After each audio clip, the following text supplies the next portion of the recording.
Most people call me a techie, but it isn't true, I promise.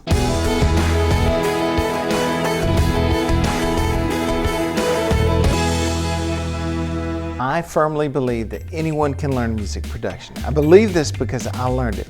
I was so scared of technology that I didn't even take typing in high school, seriously.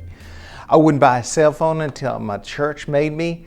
I even turned down an invitation to learn about mastering in the studio because I was intimidated by computers.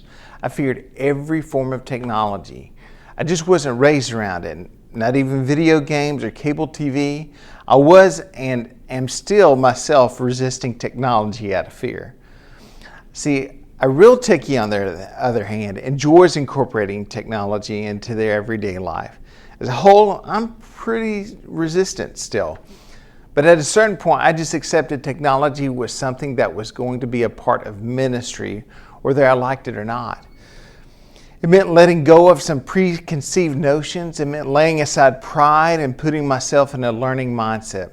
I had to wrestle through and still wrestle through pride, preferences, and paradigms. I'm not saying you shouldn't ask questions. You absolutely 100% should be asking tough questions. Technology is a tool, but it can become a slave or even a money pit. If you stay behind too much, you'll find yourself dealing with a steep learning curve and often costing you more money in the long end. More time, more money, and more regret for not moving forward sooner rather than later. So what made me so willing to accept it ultimately? Was it the cool factor? No, it was out of necessity. For years I used a Tama rhythm watch, drum machines, samplers, and MPCs, and could manage up to 2 or 3 of those devices at the same time, as well as playing and being the onstage MD. However, I wanted something simple to run even if it meant more setup on the front end. So I began experimentation with DAWs, Reason, Pro Tools, Digital Performer, Logic, and finally Ableton Live. I'm curious, have any of you tried other DAWs? I would love to hear why you chose Ableton below in the comments, or if you're not with Ableton, what made you stick with another DAW? So boy, those were some frustrating times exploring that, and I almost had given up before I found Ableton Live. But at the beginning, I just needed it for loops and clicks because I had a large band, orchestra, praise team, and choir. Suddenly I found myself where I didn't have an orchestra, but I still wanted to do great choral music that is often heavily dependent on orchestration. And about the same time, publishers started making stems available. And I was not about to use canned music accompaniment from a CD when I had a full rhythm section that were more than capable of playing whatever was needed. Suddenly, this idea of stems didn't feel like cheating, but a tool to utilize my players and supplement our sound with instruments that we didn't have, but added great emotion and depth to the music and the experience. So how did I get over my fears to automating over close to 20 devices? Number one, I found my why. I found a reason to learn a skill and apply it. I made a commitment of consistent time and initial investment of money.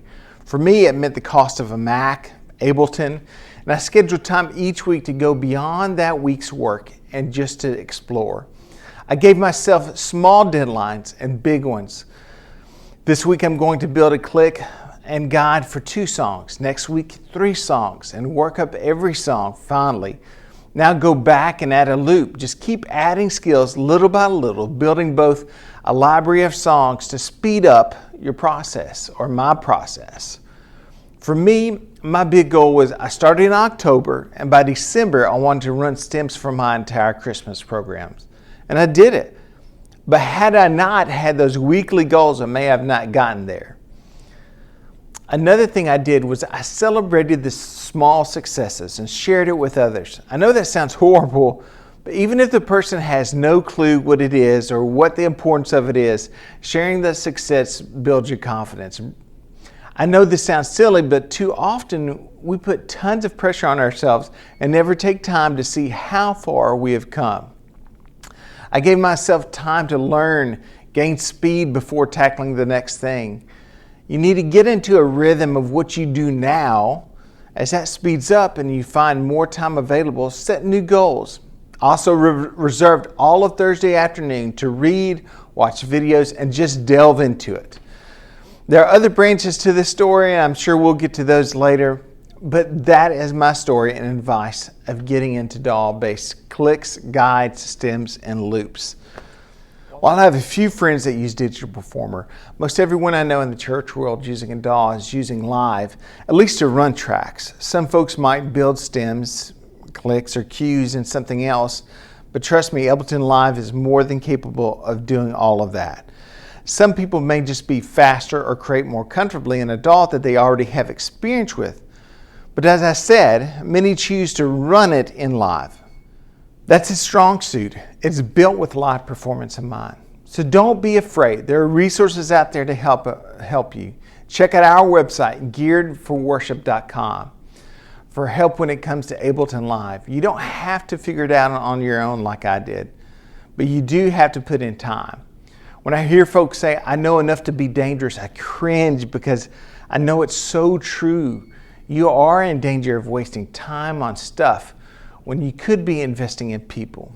That is what Geared for Worship is all about, helping you be more efficient, to help you be more effective. I hope this has been an encouragement to you. If it has, would you hit subscribe, hit like, and turn on notifications to be notified when new videos are released.